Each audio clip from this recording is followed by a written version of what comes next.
बिस्मिल्लाहिर्रहमानिर्रहीम रब्बिश्रह ली सदरी वयस्सिर ली अमरी वहलुल उक़दतम मिन लिसानी यफ़क़हू क़ौली। Doctor Nuzrat Amna from Simplify Radiology. जो लोग पहले से साइनोसाइटिस, नाक की एलर्जी या दमे का शिकार हो, मार्च, अप्रैल या जुलाई अगस्त के महीनों में जब फ़िज़ा में पोलन्स की मिकदार बहुत ज़्यादा बढ़ जाती है, उनको अलामात में बहुत ज़्यादा शिद्दत महसूस होती है, जैसे नाक का बंद होना, अचानक छींकों का शुरू हो जाना, मुसलसल 20 से 30 छींकें आना, नाक से सांस लेने में दुश्वारी महसूस होना, नज़ला ज़ुकाम हो जाना, नॉन स्टॉप खुश्क खांसी होना, ज़्यादा सीवियर केसेस में सीने से सीटी की आवाज़ का आना, सीने में घुटन का महसूस होना।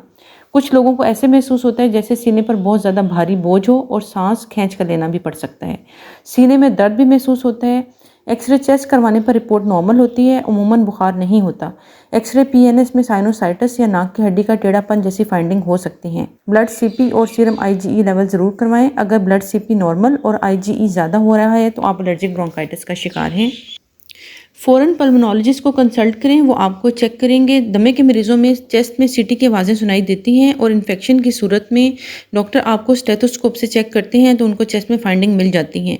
लेकिन एलर्जिक ब्रोंकाइटिस के पेशेंट में अमूमन चेस्ट नॉर्मल होती है। ऑल्दो फ़िज़ा में मौजूद पोलन्स को अवॉइड करना तो पॉसिबल नहीं होता, लेकिन एलर्जिक ब्रोंकाइटिस के पेशेंट को मेरा मशवरा यही है कि जितना मुमकिन हो सके परहेज़ करें। ऐसी जगह पर जाने से मुमकिन हद तक रुक जाएं जहां झाड़ियां लगी हों। आंधी या तेज़ हवा हो तो बाहर मत निकलें।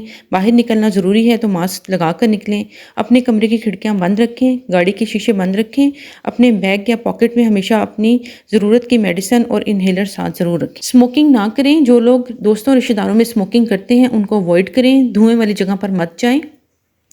वो जगह जहाँ पर डस्ट हो वहाँ मत जाएं। जहाँ सफाई की जा रही हो या डस्टिंग हो रही हो या आपने खुद डस्टिंग करनी हो तो प्रॉपर तरीके से मास्क लगाकर डस्टिंग करें। नींद पूरी करें। अपने कमरे की हवा को ह्यूमिडिफाई यानी नम रखें।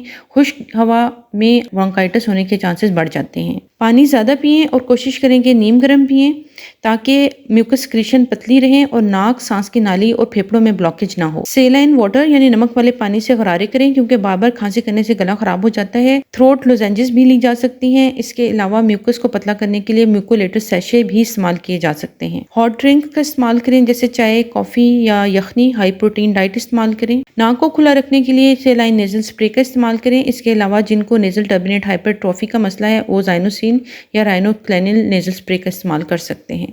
एंटी हिस्टामिनिक ग्रुप्स में से जो मेडिसिन आपको सूट करती है जैसे सिट्राजिन या ज़र्टिक या सॉफ्टिन वो लेना शुरू करें। खांसी को कंट्रोल करने के लिए कोई भी कफ सिरप लिया जा सकता है जैसे बेनाड्रिल कफ सिरप। इसके अलावा मॉन्टेलिकास्ट यानी माइटिका ज़रूर लेनी चाहिए। ये सोजिश और म्यूकस को कम करती है और 4, 5 और 10 मिलीग्राम की डोजेस में अवेलेबल होती है। इसलिए छोटे बच्चों को 4 और 5 मिलीग्राम और बड़े लोगों को 10 मिलीग्राम की डोज में दी जा सकती है। सांस की तंग नालियों को खोलने के लिए डॉक्टर के मशवरे से ब्रोंकोडायलेटर यूज़ किए जा सकते हैं जैसे वेंटोलिन, ब्रिकनिल इन्हेलर या वेंटाइड इन्हेलर इस्तेमाल किया जा सकता है।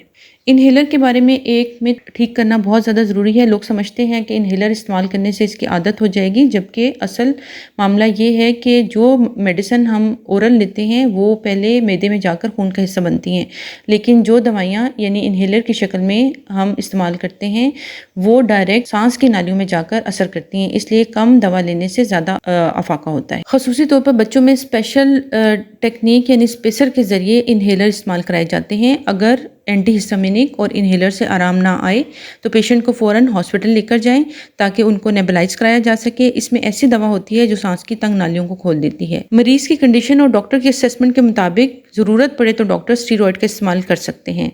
अगर इन अलामात के साथ बुखार भी है और चेस्ट एक्सरे पर इन्फेक्शन या निमोनिया की डायग्नोसिस है तो डॉक्टर की तजवीज़ करदा एंटीबायोटिक और पैरासीटामोल इस्तेमाल करनी चाहिए। इन तमाम अद्वियात के साथ अदरक को कूटकर जूस निकाल लें। 1 चम्मच अदरक को 3 चम्मच शहद में मिक्स करें और इस्तेमाल करें। हल्दी, थाइम ब्रोंकाइटिस में बहुत हेल्पफुल साबित हो सकते हैं। इसके अलावा पेशेंट मुकम्मल रेस्ट करें ताकि जल्द आराम आए।